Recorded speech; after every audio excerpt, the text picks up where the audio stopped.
When my boss accused me of stealing and fired me on the spot, I thought my life was over. But what he didn't know was that I had proof he was the real thief. What came next ruined his career and built mine. My name's Alex, and for 5 years I worked as a logistics manager at a small shipping company run by a guy named Brian. On the surface, Brian was charming, always smiling, joking around, but everyone knew he cut corners. Still, he paid on time and didn't micromanage, so most of us just kept our heads down. Everything changed when the company's books didn't add up. Suddenly, money was missing around $50,000 and Brian called an emergency meeting. He looked furious, throwing papers on the table, shouting about disloyal employees. Then, he turned to me.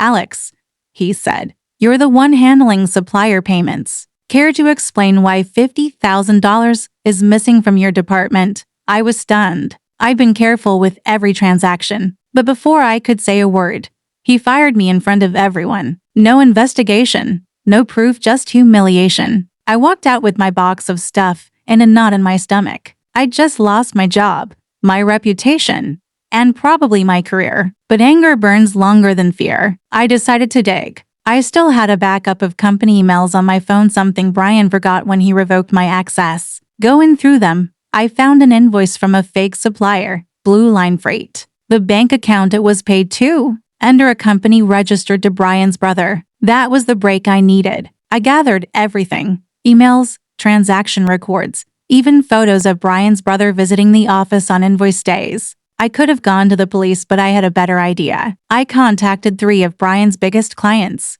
ones who trusted me personally. I showed them the proof and told them I was starting my own logistics firm. "You deserve honesty," I said. Within 2 months, I had my first contracts and Brian had an audit on his hands. By the end of the quarter, his company collapsed under legal pressure. I didn't even have to testify, the documents spoke for themselves. A year later, my company was thriving. We hired some of Brian's old employees, the good ones, and treated them right. Last I heard, Brian was still between ventures. Sometimes revenge isn't about destroying someone, it's about proving you never needed them in the first place.